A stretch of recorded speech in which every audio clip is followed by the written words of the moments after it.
Rebonjour à ceux qui sont déjà sur Twitch. Bonjour Dana et, euh, Bonjour. et bonjour à YouTube dans le futur. Voilà, donc merci d'être là avec nous ce soir à l'occasion de la Merci de sortie. Pardon, vas-y. non, je disais merci de m'avoir invité. Mais bah, ça me fait plaisir à moi. J'ai passé des très bons moments de lecture. Et donc, c'est à la sortie de ton troisième roman chez Gulfstream, enfin, troisième univers chez Gulfstream. Oui, Et c'est ça. donc, quatrième roman parce qu'il y avait eu un diptyque avant. Et c'est Le Royaume des Géants qui est sorti le 3 octobre. On voit ici. Effectivement. Je l'ai aussi. Ah oui, c'est vrai que j'ai mon Ah, flou, il moi. est flou. Ah, bah, de toute façon, vous le voyez défiler en dessous avec Mystic Flow, donc un diptyque, et le dernier Lion d'Albâtre. Et Le Royaume des Géants, ce sera aussi un diptyque, c'est ça? Une duologie. Exactement. Donc, on attend avec impatience la suite. Je ne parle pas du tout pour moi, c'est pas vrai. Pour l'an prochain, peut-être. Normalement, second semestre 2025, ouais. Voilà. Et ben, on prie tous les jours pour avoir la fin de cette histoire. Voilà, il va falloir me soudoyer, m'envoyer des chocolats. Je suis en train d'écrire là. Ah bah, avec plaisir. Je soudoie autant que je peux, hein. C'est affreux de s'arrêter là-dessus, mais bon, on va en reparler. Enfin non, on va pas en reparler parce qu'on ne spoile pas la fin, donc vous n'avez qu'à lire le livre. Vous pouvez vous plaindre dans le chat, mais voilà. Je- Alors, toi, enfin là, on va parler avant tout des livres que tu as écrits, enfin que tu as publiés chez Gulfstream, mais tu as aussi publié plusieurs ouvrages en auto-édition ou en micro-édition. Je pense à Bookmark aussi, j'avais vu. Oui, C'est quoi un c'est peu ça. ton parcours d'autrice? Alors, bon parcours d'autrice, moi j'ai commencé en 2012 en auto-édition, donc j'ai publié plusieurs, c'était des novellas. Donc pour les personnes qui ne savent pas, c'est un format entre la nouvelle et le roman. Donc soit grande nouvelle, soit court roman. Et après, j'ai publié mon premier roman en 2014 chez les éditions Valentina. Et a suivi la première version de Des Proies pour l'ombre, donc c'est la série que j'ai republiée chez Bookmark. Mais le premier et le deuxième tome sont sortis d'abord aux éditions Flamèche. Voilà, mais les deux maisons d'édition ont hélas fermé. Et c'est pour ça que j'avais replacé Des Proies pour l'ombre chez Bookmark et c'est sorti en 2022, en 2022-2023, je crois. Je n'ai plus les dates en tête, mais c'est à peu près ça. Et voilà. Et après, en 2022, j'ai sorti Le Dernier Lion d'Albâtre, mon premier titre chez Gulfstream. Et depuis, je n'arrive pas à quitter Gulfstream. Ils sont trop bien. Mais en même temps, enfin, alors moi je peux pas montrer parce que j'ai du flou, mais Ouais, je les montrerai moi. en dehors, enfin en dehors du texte, du travail sur le texte, moi je trouve que les objets livres sont Ils sont incroyables. magnifiques. Ouais. Ouais, ouais. Euh, Enfin, parce qu'il y a du fer à dorer, il y a une jaquette, il y a des illustrations Ouais, qui c'est sont ça. magnifiques. Est-ce que enfin, c'est pas les mêmes illustrateurs à chaque fois ou Alors, sur Le Royaume des Géants et Mystic Flood, j'ai Hypatia Swang qui a travaillé dessus. Ok. Donc c'est celle qui a fait l'illustration de la jaquette ici et qui a fait hop, l'intérieur de la jaquette sur celui-là. Ouais, bah, c'est magnifique Voilà. les deux. Ouais, ouais, ouais, c'est magnifique. Et après pour les autres, non, c'est des illustrateurs différents à chaque fois. Ok. Donc là on a Sweb Zako qui est aussi illustrateur sur la saison 2 d'Arcane de Netflix. Ah bah waouh. Et ouais, ça c'est mon flex.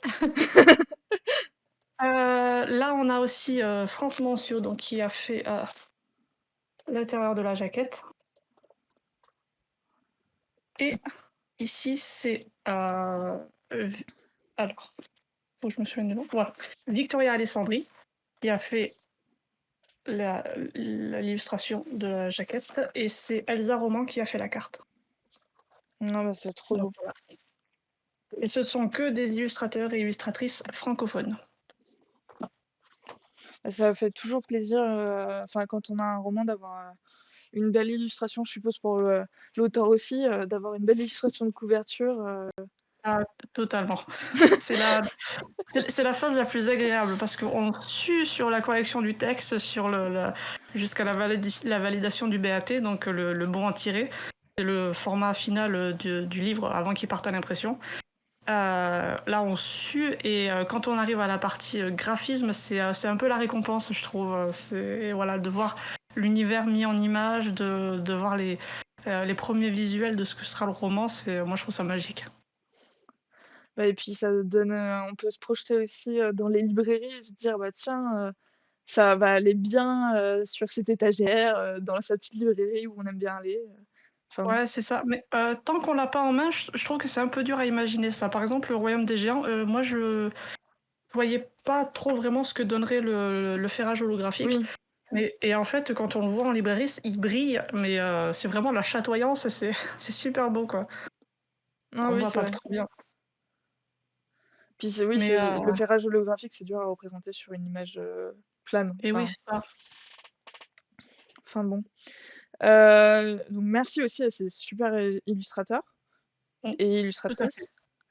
Est-ce que tu as un métier à côté de ton métier d'autrice ou pas? Alors moi, je travaille en intérim, ça me permet, quand j'ai besoin de me consacrer à l'écriture, d'appeler mon agence d'intérim et de leur dire: «Là, je suis pas disponible». Et après, quand j'ai besoin de compléter, j'appelle l'agence d'intérim et je leur dis: «Là, j'ai besoin de travailler pendant tant de mois», et du coup, voilà, c'est comme ça que je fonctionne. Oui, donc ça te permet de facilement organiser ton planning selon, tes parutions, tes travaux d'écriture, Et selon les salons aussi, parce qu'il y a des Ah oui. périodes, ouais, printemps, automne, il y a beaucoup de salons, donc ça me permet aussi voilà, de m'organiser par rapport à ça. Hem, donc tu nous as résumé ton parcours d'autrice, enfin au niveau professionnel un peu. Pourquoi tu écris, en fait? Qu'est-ce que l'écriture représente pour toi?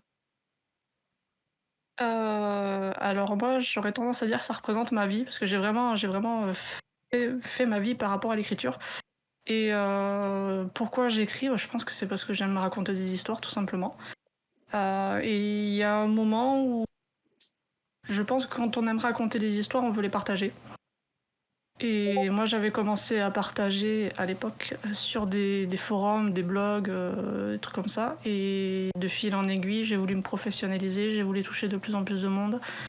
Et c'est pour ça qu'après j'ai fait le choix, de l'auto-édition d'abord et de l'édition traditionnelle ensuite. D'accord.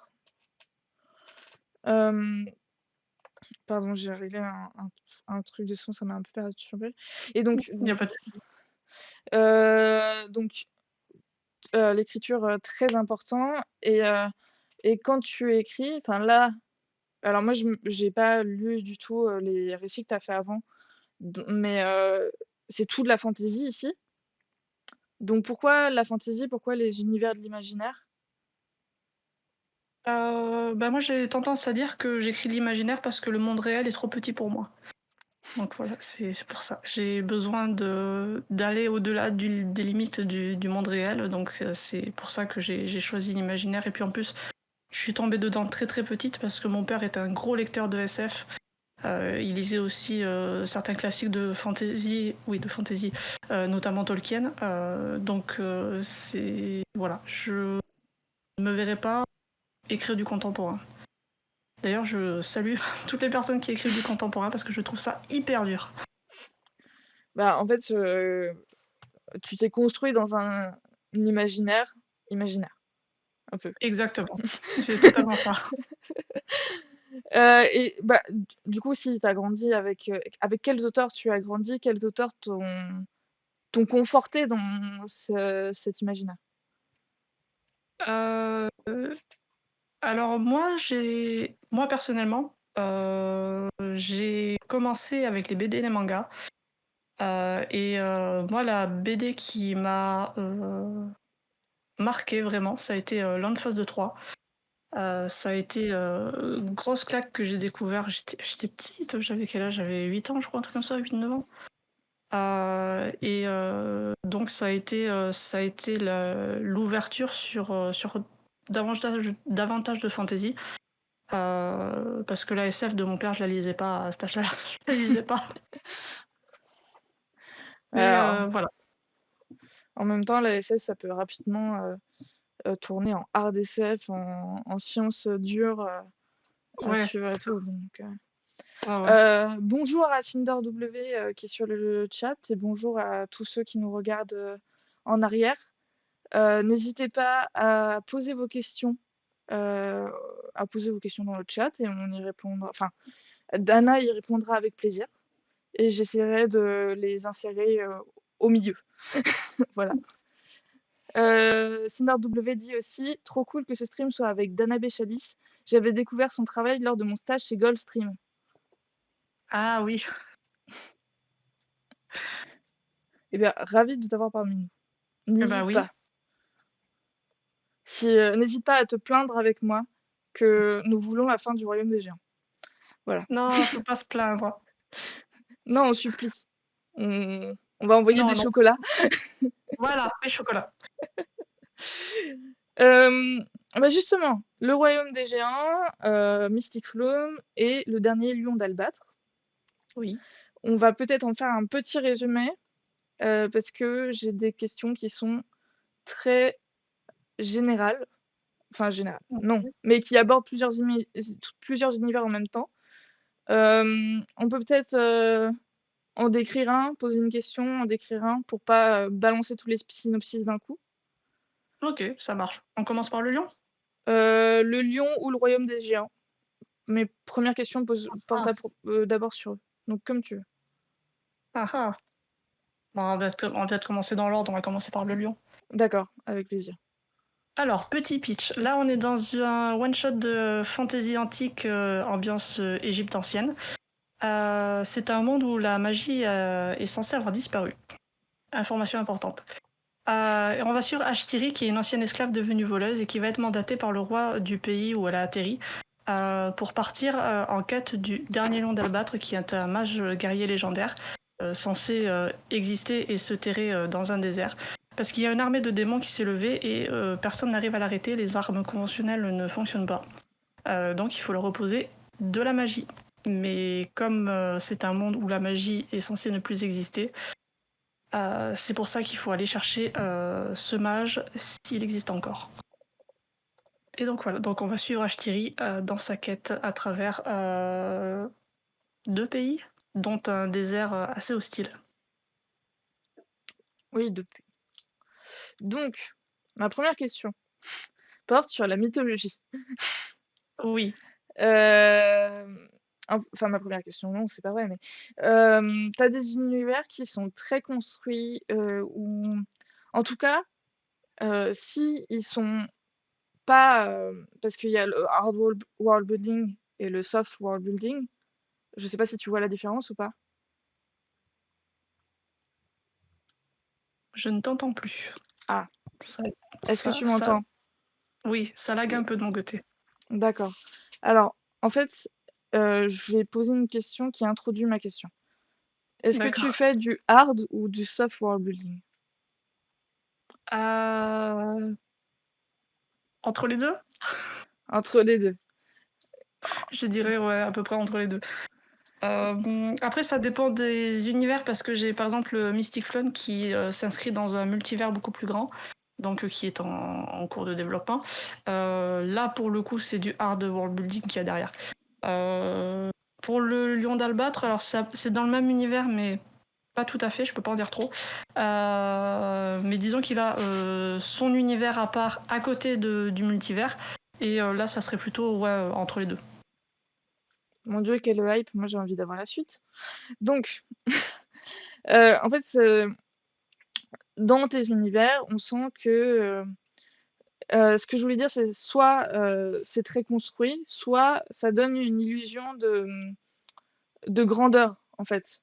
Mhm. On sent vraiment que, bah, par exemple, si on reste sur le dernier lion d'Albâtre, il y a des pays, mais il n'y a pas que ce pays, il n'y a pas que cette culture.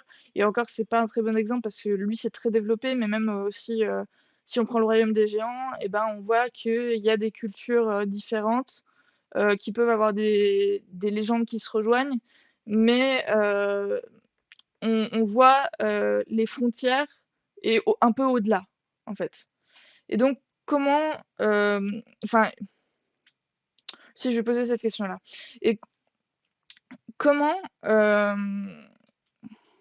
tu travailles tes univers pour d'abord poser un peu ces fondations, ces mythes? Est-ce que c'est quelque chose que tu poses en premier? Est-ce que c'est quelque chose qui vient avec l'histoire? Ça dépend. Non, enfin, généralement, je travaille la construction de l'univers en même temps que la construction des personnages. Et là, par exemple, on va prendre l'exemple du dernier Lion d'Albâtre. Ce qui est venu en premier, ça a été tout ce qui est Tiniri, donc les villes d'où part l'histoire. Routi beaucoup, parce que forcément, donc c'était le thème un peu la mythologie égyptienne. Donc j'ai travaillé aussi avec une détentrice d'un master en égyptologie, pour ne pas raconter trop de bêtises. Même si c'est de la fantaisie, je me base quand même sur une mythologie qui existe. Donc c'est ces deux pays que j'ai développé le plus, et le troisième pays, dont je ne parlerai pas trop parce que sinon ça serait du spoil, mais c'est celui qui arrive à la fin. Celui-là, il est venu, sa construction est venue au fur et à mesure de l'écriture et de l'intrigue, parce qu'il faut savoir que moi je suis jardinière. Donc dans le jargon de l'écriture, ça veut dire que je travaille sans plan. Donc je fais des recherches préparatoires sur certains sujets si l'écriture du roman le demande, mais au niveau de l'histoire, de l'intrigue, des personnages, c'est tout au fil de l'eau en fait. Donc voilà, donc j'ai quand même une base que je travaille en même temps que les personnages, par rapport à l'histoire que je veux raconter et les sujets que je veux aborder.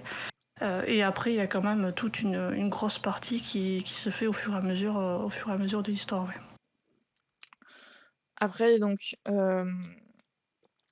tu as ta base et enfin, ce qui revient, tu as beaucoup d'inspiration de la mythologie. Donc, tu as parlé de la mythologie égyptienne pour le dernier Lion d'Albâtre. Dans une Ouais, autre interview, il me semble que tu as parlé aussi pour ce même livre de la mythologie hittite. Hittite, ouais.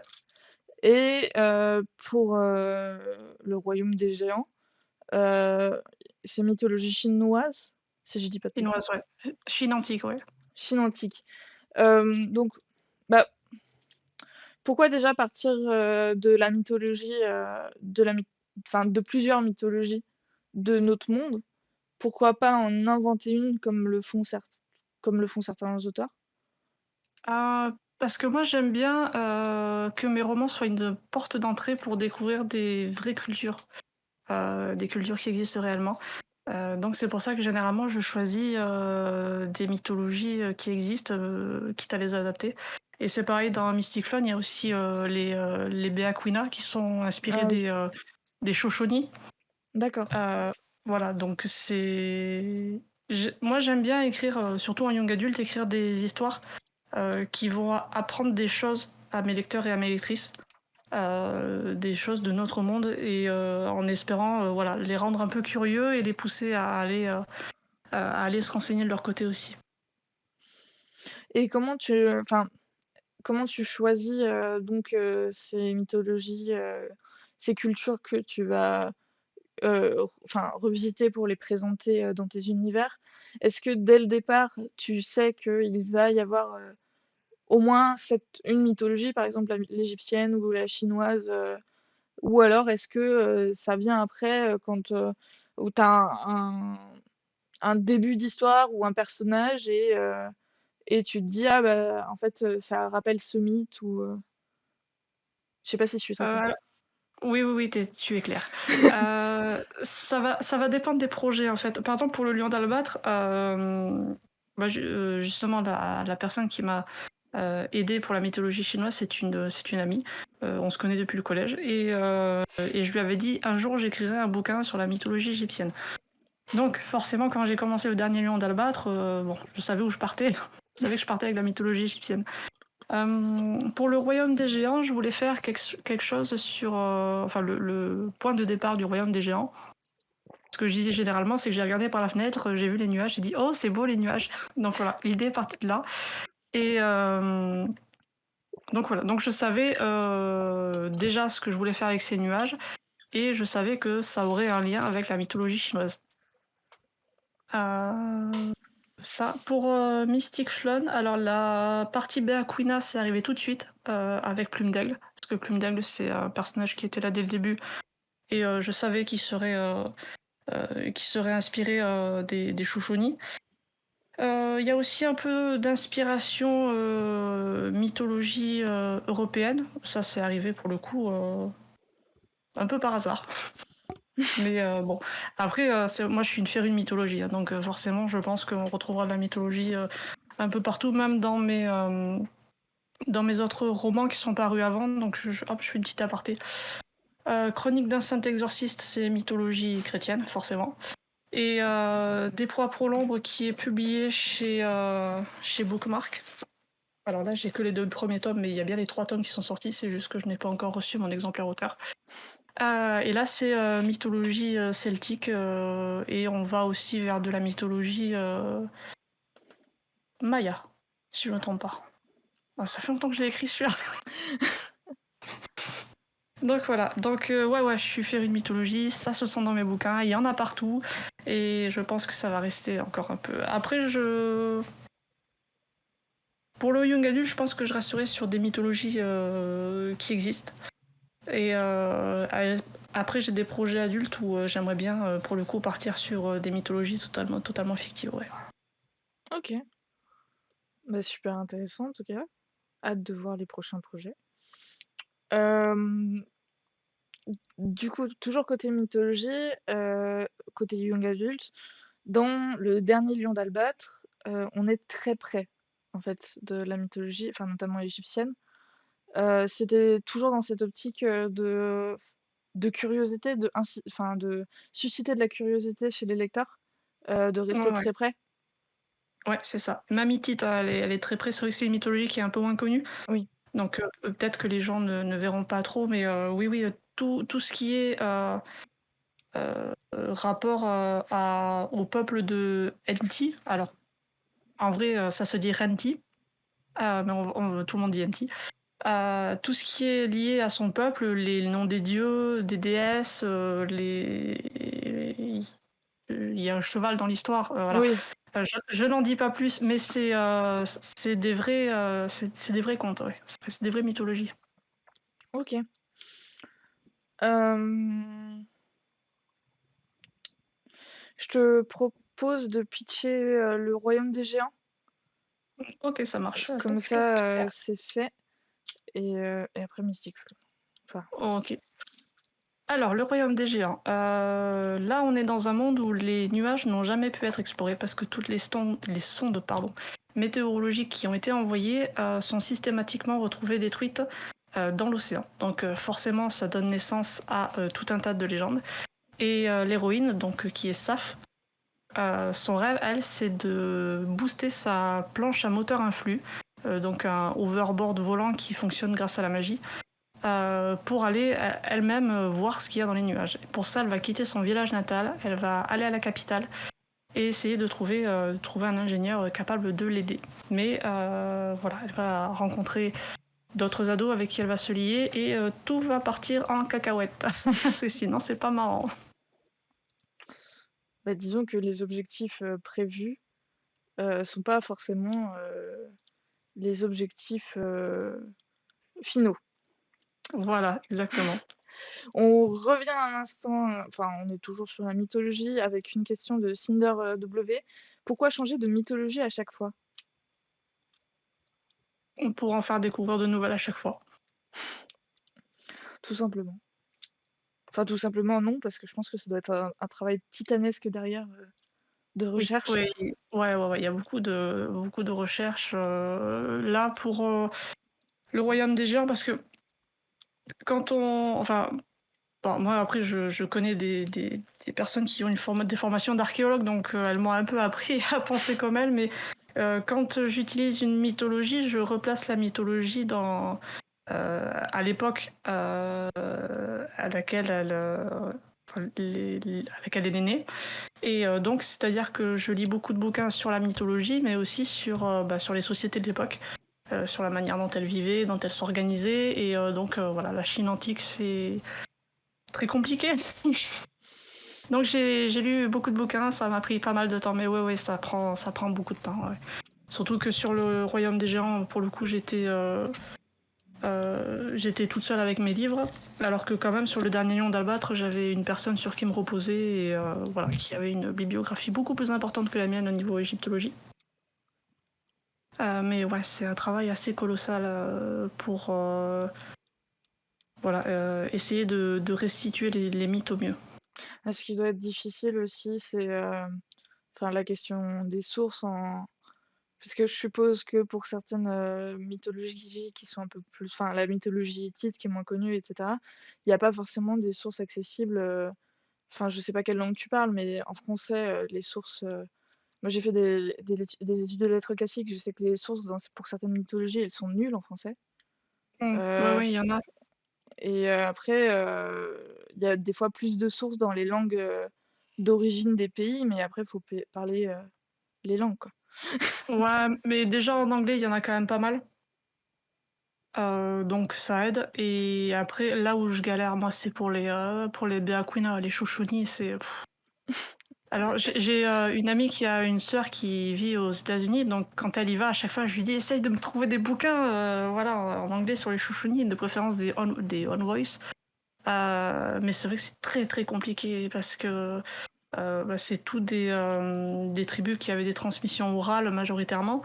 Et s'il n'y a pas de travail de compilation qui est fait derrière, c'est très compliqué d'accéder aux informations à moins d'aller sur place. Mais je n'ai pas encore les moyens d'aller aux États-Unis interroger les Shoshone. J'aimerais bien un jour, mais là, je peux pas. Donc voilà, je harcèle mon amie pour qu'elle me trouve des bouquins et elle essaye et voilà. Est-ce que tu peux peut-être rapidement dire, je ne te l'ai pas demandé plus tôt, mais décrire qui sont les Chouchounis parce que c'est un peu moins connu que les autres peuples évoqués plus tôt. Oui, alors les Shoshone, c'est une tribu des natifs américains. Et ils sont de la région, alors si je me trompe pas, c'est tout ce qui est nord-est, mais ça va être Wyoming, Colorado, tout ça, cette partie-là. Là. On a Cinder qui dit c'est super intéressant. Habituellement, on s'arrête aux mythologies grecques, nordiques et égyptiennes. Ne parlez pas des Grecs et des Nordiques. Surtout la grecque. La grecque, j'en ai soupé. Je veux pas faire de mythologie grecque, moi. Je suis désolée pour les gens qui adorent ça. Mais moi, c'est pas. Voilà. Ça reste dans ma démarche de faire découvrir des mythologies. Bon, la mythologie grecque, on n'a pas spécialement besoin de la découvrir, on la connaît assez. Donc je préfère aller vraiment faire découvrir d'autres mythologies qui sont tout aussi intéressantes. Voilà. Mais La c'est vrai que ça mythologie grecque, il y a un petit peu un trop-plein en ce moment. Enfin, même du côté des libraires aussi, avec toutes les adaptations de plein de mythes. Et c'est un peu aussi les mêmes mythes qui tournent. Donc, et Oui, même, c'est ça. donc c'est un C'est peu redondant. exactement ça. Les Grecs, en plus, avaient énormément de dieux. Ils avaient à peu près un dieu pour chaque chose.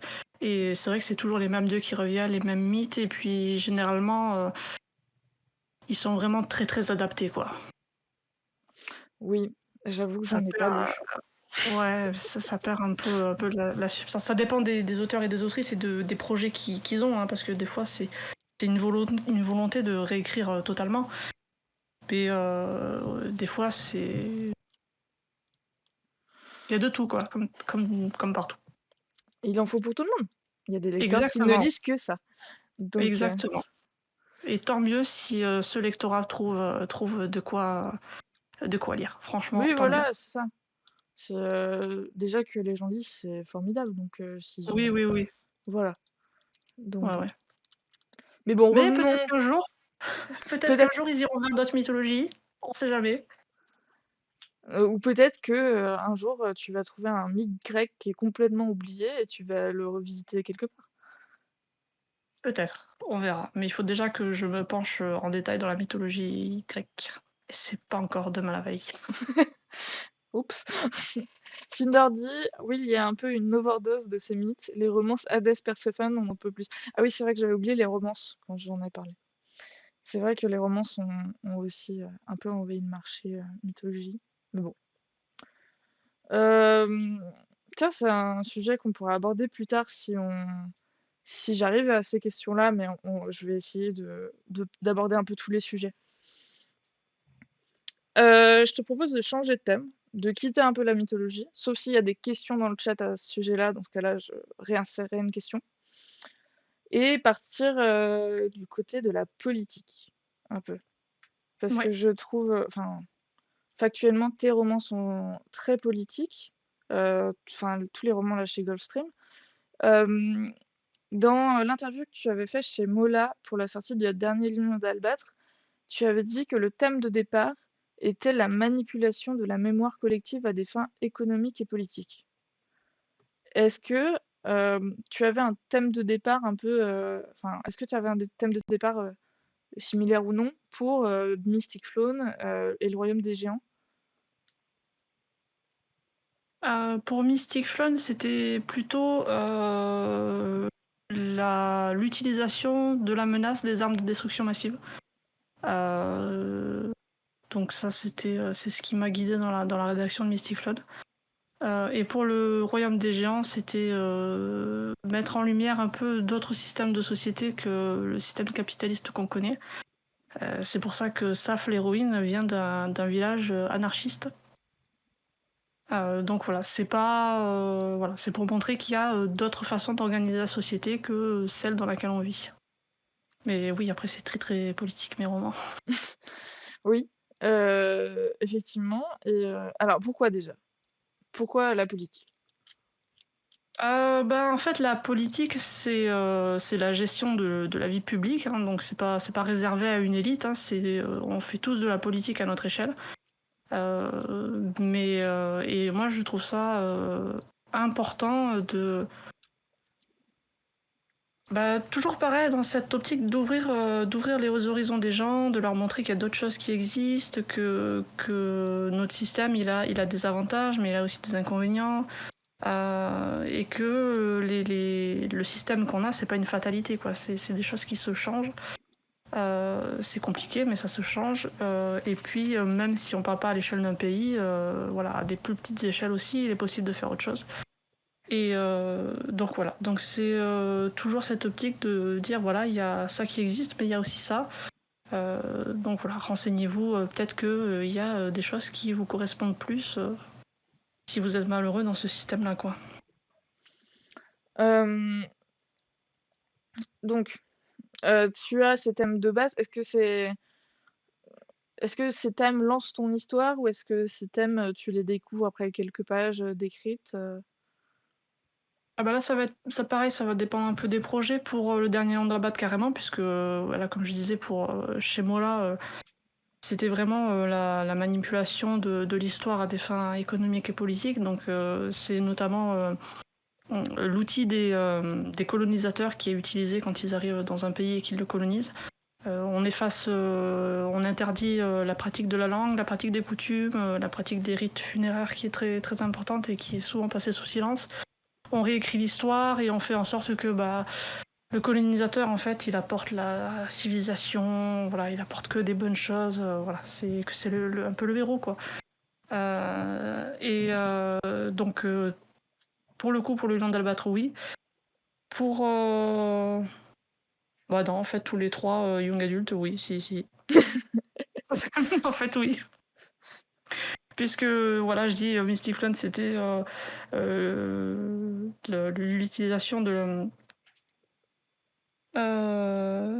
la dissuasion que sont les armes de destruction massive et voilà, l'anarchisme, le capitalisme libéral précisément dans le royaume des géants. Ouais, et je pars avec ça en tête.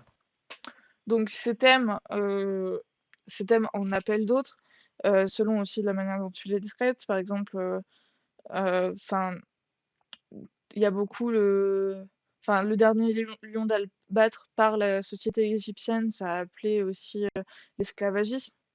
Ouais. Enfin, dans le capitalisme du royaume des gens, forcément un des thèmes, qui est politique et qu'on ne traite pas forcément comme politique, c'est l'argent. Ouais. enfin, l'argent, le commerce, qui est le fondement même, finalement du capitalisme, mais qui n'est pas toujours perçu comme politique. Mmh. Donc ben, heu, on le retrouve, dans les 2 premiers, mais il est central dans Mystic Flow, on a la guerre. Ouais. Est-ce que tu sais, est-ce que tu réfléchis, un peu en amont à comment tu veux aborder ces sujets-là? Enfin, comment tu veux les mettre en scène un peu? Ou c'est vraiment, comme tu es jardinière, c'est vraiment tu te dis que tu veux avoir ces thèmes et après tu laisses un peu la plume, une fois ton univers posé, te dire comment ils vont être mis en scène et abordés? Non, généralement, je sais à peu près comment je vais les aborder et après il y a toujours des ajustements qui sont faits, au cours de l'écriture ou des réécritures, enfin des corrections, et pour, notamment nuancer, parce que je pars du principe que rien n'est tout blanc ou tout noir, voilà, c'est tout en nuances de gris ou de couleur, ça dépend si on est pessimiste ou pas et donc voilà. Mais généralement, je sais à peu près comment je vais les aborder, au moins dans les grandes lignes. OK. Hem, Bah, pour voir comment ils sont abordés, je vous invite à lire, ces romans. Voilà, exactement. Mais c'est très clair de toute façon, dans les romans. Un autre, sujet qui vient, interférer, dans ces thèmes très politiques, pas trop dans le dernier Lion d'Albâtre, mais ça s'explique par ce contexte, mais c'est les sciences. Il y a un gros lien, et c'est assez original, enfin, c'est peu vu de voir autant de sciences dans des mondes de fantasy. Il y en avait il y en a dans Mystic Clone, dans le Royaume des Géants, la science, enfin, elle explose, j'ai envie de dire, par rapport à l'image un peu, séculaire qu'on a, du monde de fantasy qui a été un peu imposée par Tolkien, de cette médiéval fantasy et cetera. Déjà, à quel moment tu t'es dit, «Bah, j'ai envie de mêler la science, à mes projets de fantasy, de lui donner une place, hein, prédominante comme ça?» Bah, là, on va en revenir, à mon père qui m'a fait, découvrir la science-fiction et c'est quelque chose que j'aime beaucoup, science-fiction et science, mais comme je n'ai pas un bagage scientifique, j'ai jamais osé me lancer dans la science-fiction pure. Donc je me suis dit comme j'aime la fantasy, comme j'aime la science, bah, je vais faire de la science fantasy. Donc voilà, tout simplement. Et en plus, je pense que j'ai aussi été influencée par mes amis parce que j'en ai une qui est, biologiste marin, l'autre qui a fait un master en égyptologie. Donc ça reste des sciences et c'est vrai que, bah, mine de rien, à travers leur parcours, je me suis aussi enfin moi la science a toujours fait partie de ma vie, quoi. Pareil pour l'astrophysique, c'est tout des sciences qui m'intéressent. Après, anthropologie aussi, bah, forcément ça se voit notamment dans le dernier Lion d'Albâtre. Mais dans Mystiflone aussi pour le coup, parce qu'on voit, des archéologues, hein. Il y a toute une partie, Oui. archéologie parce que, dans Mystic Flood, on n'en a pas parlé, mais c'est un monde où il y a des robots géants de combat qui ont été déterrés par les archéologues et il n'y a aucune preuve archéologique de la civilisation qui les a construits. Donc il y a, voilà, l'archéologie est quand même assez présente. Et en fait, ça va être tout l'enjeu du roman de mener l'enquête sur l'origine de ces robots. Donc ouais, les sciences, c'est voilà, comme ça a toujours fait partie de ma vie, comme c'est quelque chose que j'aime beaucoup. J'ai décidé de le mêler à la fantasy et puis je vois pas pourquoi, parce qu'on est dans un univers de fantasy, les peuples ne pourraient pas, être évolués, scientifiquement, quoi. Pourquoi ils seraient toujours obligés de rester, dans un univers médiéval? Pourquoi ils seraient obligés d'avoir des chevaux alors qu'ils peuvent avoir une planche volante, franchement? Voilà, c'est ça. Exactement. Alors j'adore les chevaux, mais des chevaux et une planche volante, c'est encore mieux. Puis la planche volante dans l'imaginaire collectif, c'est stylé, quoi. Ah bah, ouais, Ça carrément, va ouais. vite, tu vas où tu veux, comme tu veux, Ouais, ouais, ouais, ouais. donc bon. Quand tu conçois cette science, du coup, est-ce que tu pars, est-ce que, pour tes éléments, tu pars d'inspiration, plutôt fictive ou réelle? déjà? Réel.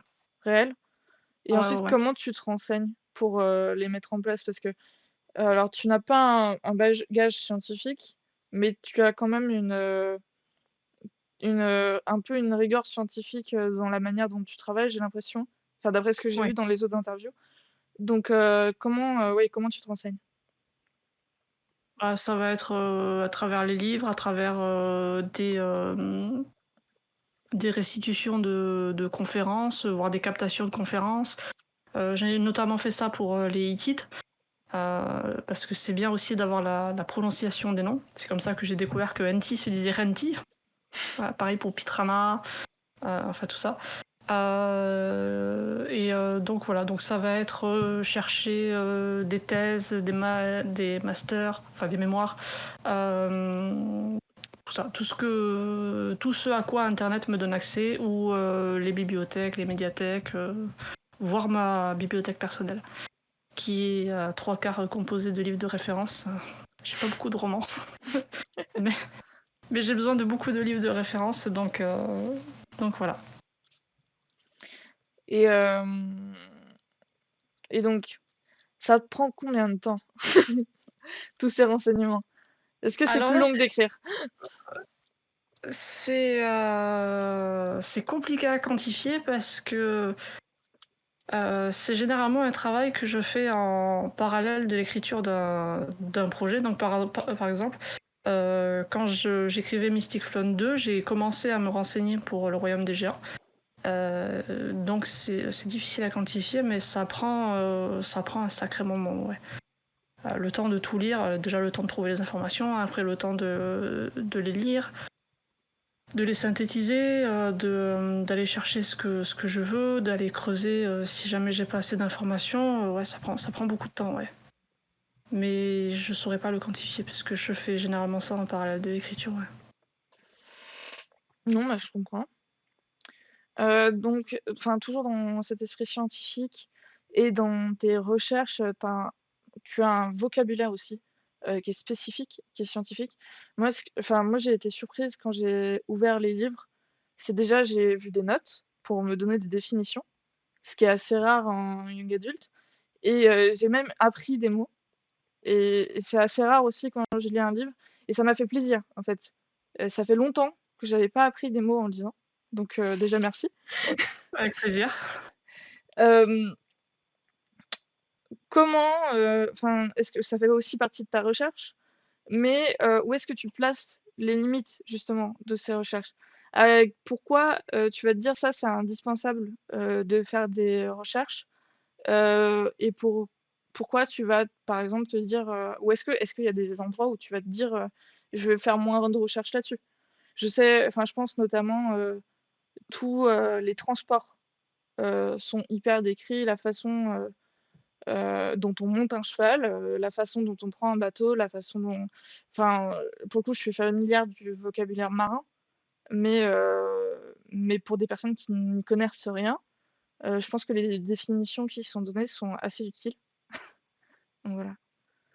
Oui, c'est vrai que bah, moi je reste voilà, ça revient à ce que je disais, le fait que j'aime enfin apprendre des choses à mon lectorat. Et c'est pas parce que j'écris pour les ados que je peux pas leur apprendre des choses, au contraire. Alors les notes de bas de page, ça m'a été reproché, mais notamment par des adultes qui disaient que c'était inutile. Mais bon, en même temps, c'est normal en étant adulte que tu connaisses certaines définitions. Enfin, je parle en tu pour Oui. les personnes qui m'ont fait la réflexion. Mais il faut pas oublier que mes romans, ils sont à partir de 13 ans, quoi. Voire avant pour certains lecteurs, il y en a qui le lisent avant. Donc il faut leur donner quand même des clés de compréhension, quoi. Parce que, enfin, moi je pars du principe que la littérature c'est merveilleux parce que ça peut justement nous permettre de nous évader. Mais ça peut aussi nous apprendre des choses. Et quand j'écris un roman, j'ai toujours cette optique en tête de dire je veux que mon lectorat, je veux qu'il s'amuse, mais je veux aussi qu'il ressorte de mes lectures en ayant appris des choses pour leur culture personnelle, ou voilà. Même si après ils en font rien, après c'est leur choix et tout, mais ça leur est proposé et ils en font ce qu'ils veulent. Mais ouais, Voilà, je pense que mon lectorat, il peut comprendre, même s'il est jeune. Et voilà, c'est pour ça que je mets des mots. Des fois, on me dit que c'est des mots que je suis la seule à utiliser, ce qui n'est pas vrai. Mais voilà, notre langue est riche et il y a des mots des fois qui sont spécifiques pour décrire une chose. Et c'est pas parce qu'ils sont peu usités que je ne vais pas les utiliser. Voilà, je vais pas remplacer un mot par une phrase entière. Je vois pas l'intérêt, quoi. Il y a un Oui, mot qui existe pour décrire la chose, autant l'utiliser, quoi. en fait, ta réflexion de susciter l'intérêt, elle c'est là où pour, plusieurs auteurs, elle pourrait s'être arrêtée à la mythologie, toi, elle concerne tous les aspects de la société, c'est Tous ça? les aspects de la société et autant dans la forme que dans le fond. Oui, et ça, c'est vraiment intéressant parce que le fond n'est pas toujours aussi bien travaillé, enfin le fond et la forme ne sont pas toujours, travaillés de manière équivalente. Mmh. Donc je trouve qu'on a bien parlé de l'univers et je propose qu'on passe, à un autre point qui est quand même hyper important, qui sont les personnages, dont on a finalement très peu parlé Ouais, et qui c'est eux qu'on suit donc ce serait bien de les aborder un peu plus. Comment est-ce que tu un petit construis peu. tes comment est-ce que tu construis tes personnages? Alors j'ai une manière très, très organique de construire mes personnages, à tel point que je ne saurais pas dire comment je fais, tout simplement. Donc ils arrivent dans ma tête et généralement ils arrivent, avec, leur caractère, et leurs particularités s'ils en ont, notamment, je pense à Zéphyr dans le royaume des géants qui est né avec une malformation de la jambe droite, donc il a pas de tibia. Ça c'est enfin voilà quoi. Bon, quand j'ai imaginé Zéphyr, il était déjà comme ça. Je suis pas allée me dire, ouais, je vais mettre un personnage handicapé. Non, c'est Zéphyr, il était comme ça. Et donc, je ne saurais pas dire exactement comment je l'écris. Ils arrivent, ils sont un mélange entre ce que j'ai envie de raconter, entre les thèmes du roman. euh, bon, c'est ça. Et puis ils arrivent. Et après, j'essaye de les écrire et ils font ce qu'ils veulent. Non, je rigole. Mais un peu des fois. Donc voilà. Alors, Ça, je sais que c'est une réponse qui sert à non, rien, mais c'est la seule que je peux donner. je peux, développer un peu dessus. Je vais juste revenir sur le commentaire de Cinder, qui, répondait, mais j'avais pas vu, sur les univers. Merci, pour le fait, de ne pas prendre les lecteurs jeunesse pour des cons, hein, disons les choses. Des fois, on prend le lectorat pour des imbéciles et on veut trop édulcorer, simplifier. Donc voilà. Bah, c'est Pour avec plaisir. Moi, je pars du principe que il faut, il faut les respecter tout simplement, quoi. C'est des êtres humains, et voilà. Ils sont juste jeunes, quoi, c'est tout. Sinon, pour le reste, ils sont comme nous. oui et puis, le développement d'une personne, est très variable, est très variable. Il y a des enfants de 13 ans qui sont aussi, développés intellectuellement que des personnes de 20 ans. La différence, ça va surtout se jouer sur, la vie, et comment ils ont affronté les épreuves qu'ils ont eues dans la Mmh, vie. C'est mmh. tout. Hem, donc pour revenir sur les personnages, ils t'apparaissent comme ça. Est-ce que des fois tu as des dialogues avec eux ou est-ce que, enfin, tu dis Zéphyr, il t'est apparu, tout de suite avec sa malformation, mais enfin, est-ce que déjà, quand tu pars de ton thème, tu te dis: «Bah tiens, je veux avoir tel personnage» et du coup, c'est évident, oui, enfin, Saf va avoir un frère, c'est évident, je sais pas. Alors pour le coup, oui, c'était évident que ça aurait un frère. Ça serait une Adelphi. Alors pour l'anecdote, Zéphyr au début était censé avoir 9 ans. Et en fait, quand j'ai écrit les premières interactions entre Saf et Zéphyr, je me suis dit, franchement, le personnage de Zéphyr, il a du potentiel et ça serait dommage de pas le voir parce que du coup, on était censé ne Oui. plus le voir puisque voilà, il serait pas rentré dans une école d'ingénieur, quoi. Il serait resté à la maison. Et donc j'ai changé son âge et je l'ai fait plus vieux pour que justement il puisse rejoindre. Il ait une raison de rejoindre Saf à la capitale et Et à partir de là, j'ai rajouté l'arc de Zephyr. C'était aussi en partie. Alors, c'était pas une demande directe de mon éditeur, c'est juste que quand j'ai proposé le pitch du roman, mon éditeur voulait que le roman soit plus gros. Et donc je me suis dit, si je veux faire un roman plus gros, il faut que je rajoute un personnage, parce qu'au début il était censé, comme je disais, n'y avoir que Saf. Et à partir du moment où j'ai rajouté Zephyr, ça m'a créé un arc en plus. Et bon, finalement, je me suis pas retrouvée avec un roman, je me suis retrouvée avec 2 romans.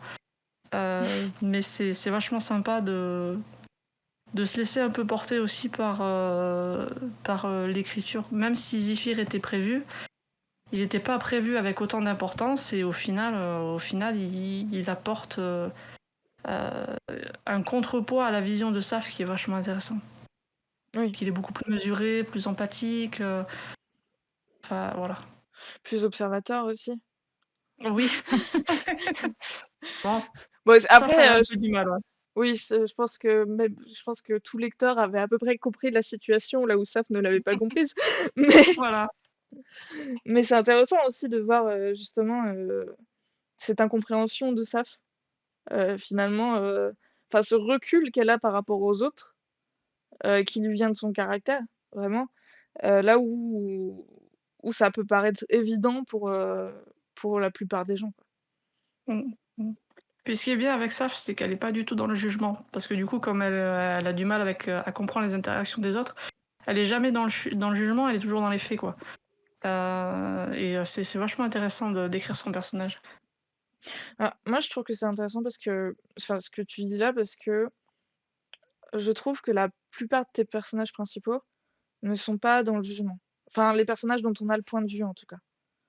Euh, Ils peuvent être dans le jugement, mais enfin, je pense à Ashtiri. Elle va être dans le jugement, mais elle va aussi se modérer. Elle va apprendre assez ouais, elle va facilement. apprendre. Ouais, ouais. Après, il y a Sage qui a tendance aussi à être dans le jugement dans le premier tome. Oui, Euh, voilà, notamment envers la directrice de l'université. Alors, je ne dirai pas plus parce que t'as pas lu le second tome, mais oui, voilà. Dans le premier tome, il est beaucoup dans le jugement par rapport à elle. Bon, c'est dû à son passé, hein. Lui, oui. c'est une action de défense. Mais c'est vrai que généralement, j'essaye, ouais, de faire des personnages qui sont pas trop dans le jugement. Parce que bah, je trouve que ça manque, en fait. Et pareil, c'est un moyen de montrer que bah, on n'a pas à être dans le jugement tout le temps par rapport aux autres, quoi. Ils ont leur vie, ils ont leur combat, ils ont leur peur, et c'est tout des choses qu'on ne connaît pas, donc on peut pas se permettre de les juger, quoi. Oui, bien sûr. Mais après, enfin, pour revenir sur ce que tu disais sur Sage, c'est que certes, il est dans le jugement par rapport à la directrice, mais parce qu'il comprend. Enfin, il y a aussi une incompréhension du geste qu'elle Mhm. a fait. Alors que Ouais, quand on le voit avec d'autres personnes, tant que, enfin, tant que ces personnes ne vont pas. Enfin, Mystic Flow, on est dans une académie de magie. Il y a des gens qui harcèlent d'autres gens. Bienvenue à l'école. Et donc là, avec ces personnes-là, il est dans le jugement. Et ça, après, enfin, moi, je ne peux pas défendre les harceleurs. Donc, je le comprends. Mais sinon, il est quand même très ouvert à l'autre. En fait, Sage, il a un filtre anti-adulte. Mais à partir du moment où on est un adolescent, ça passe. oui, ça dépend. Je sais pas où tu en es dans le 1, mais il y a quelques adultes quand même qui vont rencontrer Oui, Sage, et et avec qui ça va passer, parce que c'est des personnes qui vont faire le premier pas et qui vont lui montrer d'entrée de jeu qu'ils le respectent, sans que Sage ait à devoir mériter, entre guillemets, ce respect. En gros, c'est des adultes qui arrivent et qui lui disent « Tu es un être humain, je te respecte ». Et à partir de là, ça passe.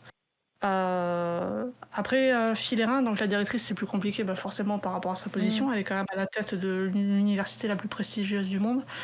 Donc c'est pas quelque chose d'anodin non plus. Il y a la pression des politiques derrière. Voilà, les parents, c'est généralement les conseillers du roi. Enfin voilà quoi, c'est pas Micheline du quartier d'à côté, quoi. Désolée pour les Micheline. C'est pas Mais Micheline qui a vu passer un gamin dans la rue et qui a dit: «Tiens, viens chez moi». voilà, c'est ça. Donc c'est vrai que voilà, elle a un rôle compliqué que ça, je ne comprends pas. Et elle, pareil, hein, voilà, elle doit gérer des milliers d'étudiants et elle a du mal à comprendre en quoi ça est différent. Mmh. Et justement, bah, là, on est en plein dans les relations entre les personnages. Heu, Est-ce que, tu construis les relations, enfin, sans dire les relations, de sang, enfin pas les familles, mais enfin déjà il y a des binômes. Ouais, Il y a beaucoup de binômes. Il y ouais. a les binômes qu'on suit, il y a les binômes qu'on suit de loin, pourquoi autant de binômes? Parce que les binômes, ça permet d'avoir 2 points de vue sur la même situation et je trouve ça super intéressant, en fait. Ça me permet de balayer le thème, plus largement, en fait. Et donc quand, tu crées tes personnages, est-ce que tu as tout de suite, enfin, est-ce que directement pour toi l'un ne va pas sans l'autre?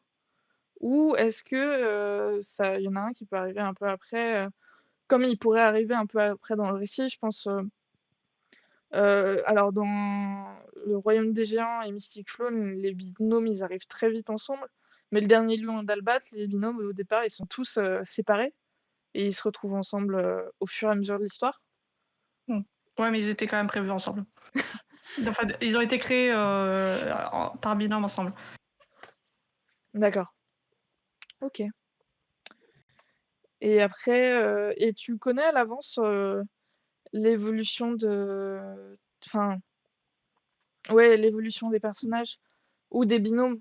C'est-à-dire, si par exemple, certains, devaient être séparés.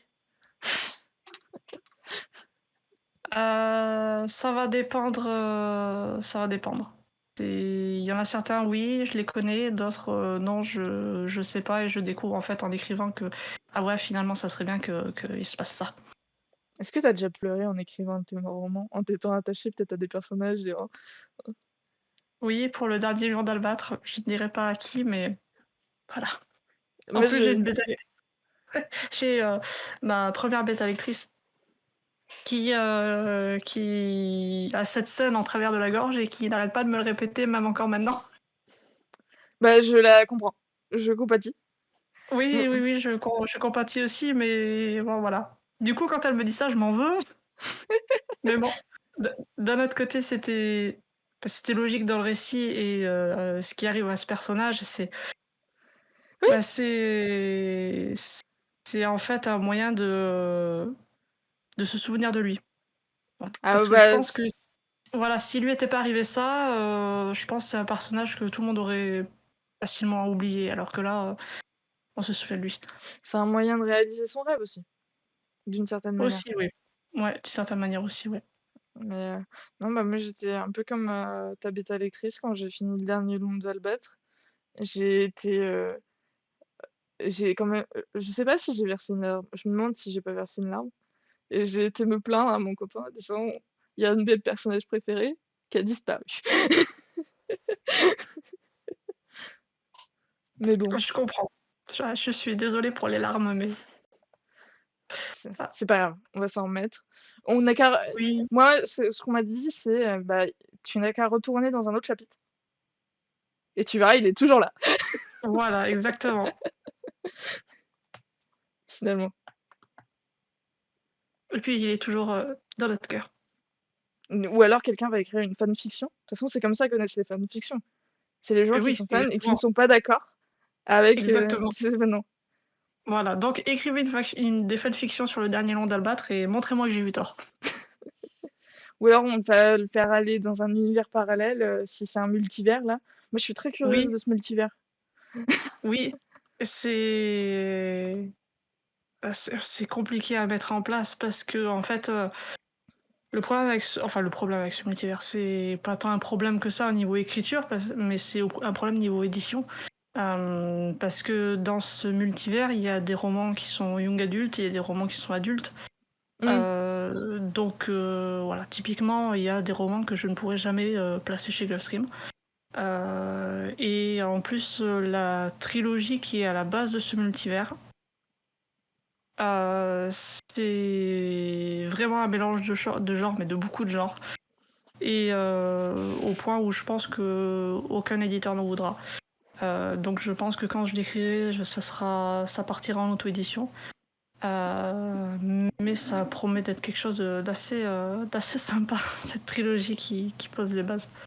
Ben, après, il y a une grande ouverture des genres dans l'édition. Donc, enfin, quand on voit là la littérature blanche, entre guillemets, qui s'ouvre à la science-fiction et, euh,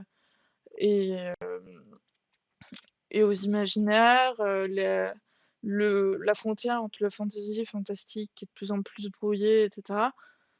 Enfin, moi, je pense que peut-être qu'un éditeur pourra trouver ça formidable. Moi, je veux, mais Peut-être. on croise En les tout doigts. cas, voilà, mon lectorat l'aura, de toute façon, que ce soit en édition traditionnelle ou en auto-édition. C'est juste que si c'est en auto-édition, je mettrai plus de temps à l'écrire parce que c'est vrai qu'en ce moment, je privilégie les romans qui ont une maison d'édition. Notamment avec Gulfstream parce que ça se passe très bien et pour l'instant, ils veulent encore 2 mois, donc je reste. Mais voilà, c'est une trilogie qui me tient énormément à cœur parce que c'est une des premières sur lesquelles j'ai travaillé. J'ai commencé à travailler dessus quand j'avais 16 ans, donc le multivers, voilà, j'en ai 35, bientôt 36, pour situer un peu. Donc voilà, le multivers, j'y travaille dessus depuis cette époque-là, et j'ai un fichier qui s'appelle Spoiler. Voilà, c'est un fichier, un gros fichier de plus d'une centaine de pages où il y a toutes les infos de l'univers, dont une majorité d'infos inédites qu'il n'y a pas dans les romans, mais qui sont utiles pour la cohérence du multivers en fait. Euh, Enfin voilà, c'est vraiment le projet de ma vie, mais c'est vrai que c'est compliqué à écrire et surtout à caser en maison d'édition. Et si un jour tu arrives à tout caser, est-ce que tu vas publier ces spoilers? Parce qu'il y en a qui J'aimerais font bien. des codex d'univers et tout. Un super Ouais, j'aimerais codex bien. là. D'ailleurs, j'avais acheté un codex sur un univers, je sais plus lequel.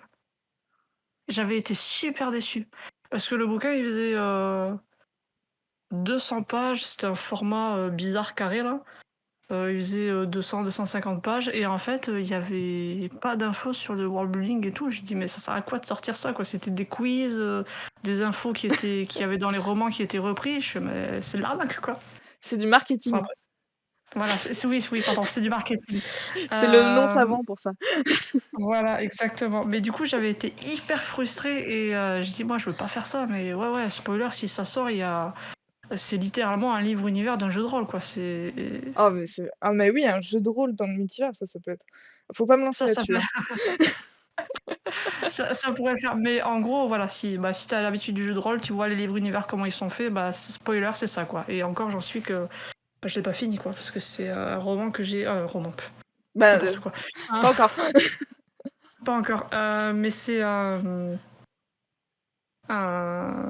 ouvrage voilà, que j'écris en fait au fur et à mesure que j'écris mes romans. Et je le complète. Voilà, après chaque roman, je le complète. Après Mystic Flood, je l'ai complété au niveau des mechas, au niveau de plein d'autres choses dont je ne peux pas parler parce que sinon ça va spoiler. Mais ouais, si un jour je pouvais, voilà, si le multivers arrivait à sortir dans son entièreté, j'adorerais le sortir. Surtout des beaux livres un peu comme ils ont fait pour le Trône de Fer. Voilà. Moi, mon rêve, c'est d'avoir un bouquin illustré par Magali Villeneuve. Alors, Magali Villeneuve, c'est une illustratrice française qui travaillait pour Brajolon. Je sais pas si elle travaille encore pour Brajolon. Et en ce moment, elle travaille surtout pour tout ce qui est cartes Magic, donc avec toutes les licences qu'il y Ah, a. Elle a travaillé donc sur l'illustration des bouquins de Game of Thrones, les bouquins sur l'univers. Donc elle a rencontré Georges Martin, elle a mangé une pizza avec lui. Et voilà. Mon rêve, ça serait d'avoir un bouquin illustré par elle. Voilà, je vous invite à aller voir le travail de Magali Villeneuve. C'est magnifique ce qu'elle fait. j'ai mis le lien dans le chat. J'ai perdu le mot chat. Bon, eh bien, si vous avez des questions dans le chat, n'hésitez pas à les poser maintenant. C'est maintenant ou pas ici. Ou alors plus tard, s'il y a d'autres livres du multivers qui sortent et que je te réinvite, ce qui n'est pas à exclure si tu as passé un bon Voilà. moment. Ah oui, Euh, oui, bon, moi, ouais. Puis les questions étaient bien. Il y a des fois, j'ai des questions vraiment génériques et du coup, c'est un peu, voilà. Mais là, les tiennes étaient vraiment, vraiment, intéressantes. et ben Très ça me fait ciblées, très plaisir. ouais, ouais. Tout ce C'est qui est, politique et tout, c'est la première fois qu'on m'en parle et ça me fait plaisir que tu l'aies remarqué. Ah bah, ça m'a sauté aux yeux. Enfin, c'est puis alors déjà ça m'a sauté aux yeux quand j'ai lu les ouvrages et puis après quand j'ai vu l'interview de Mola et que tu dis le thème, je me suis dit: «C'est bon, c'est bon, j'en parle, c'est pas un sujet». Il y a aussi des auteurs qui vont avoir des romans très politiques, et qui ne veulent pas parler politique et c'est Ouais. aussi, et c'est une position que je peux comprendre. On Mmh. peut vouloir, mettre la politique, dans l'ouvrage, mais ne pas avoir une discussion politisée derrière, dans la promotion de l'ouvrage. Mmh. Hem et hem et donc après, bah, je vois, c'est pour ça aussi que j'essaye de me farcir un peu tous les interviews, que je peux avant de l'auteur, pour voir s'il y a des sujets, et c'est aussi pour ça que je te pose deux trois questions avant qu'on soit en live. Pour être Mmh. sûr de pas parler de sujets que toi tu veux pas, voilà, donc Non, moi, il y a pas de sujet que je ne veux pas aborder. Je pars du principe que s'il y a des personnes qui ont des questions, j'y réponds, parce que c'est que ça les intéresse. Et après, non, enfin, tant que c'est pas des questions sur ma vie privée, enfin, voilà, moi, ça me dérange pas d'y répondre, quoi. et bah, merci beaucoup à toi, d'être venu pour l'interview. Bah, merci à Hem, toi de m'avoir invité. je suis en train de chercher donc le site de Gulfstream pour le mettre dans le chat, pour que vous alliez, chercher les romans. Nous avons, Cinder qui nous a dit: «C'était très chouette, merci beaucoup» et Inaji qui a dit, «Merci beaucoup». Donc merci à vous sur Twitch d'avoir été là pendant le live et d'avoir posé des questions, participé. Merci à tous ceux qui ont regardé sans participer parce que vous êtes tout aussi importants. Merci à tous ceux qui regarderont la rediff sur YouTube ou qui, juste partageront, sur YouTube. Je vous mets le site de Goldstream dans le chat.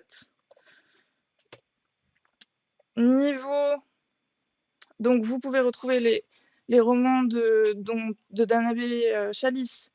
Aussi bien sur il me semble qu'on peut acheter directement sur le site de Goldstream. Oui, Vous, c'est ça. vous pouvez aussi les retrouver dans toutes vos librairies indépendantes préférées. Euh, vous pouvez les trouver sur un géant du web que je n'aime pas, mais c'est toujours bien de soutenir les auteurs que vous appréciez. Donc Oui, voilà, même sur le géant dont on ne doit pas prononcer le nom. voilà, mais dont on n'a pas le droit de dire du mal parce qu'il est en partenariat avec Twitch. Donc si vous ne Ah, trouvez pas qui c'est là, je ne peux plus rien faire pour vous. D'accord. Niveau actualité, on se retrouve.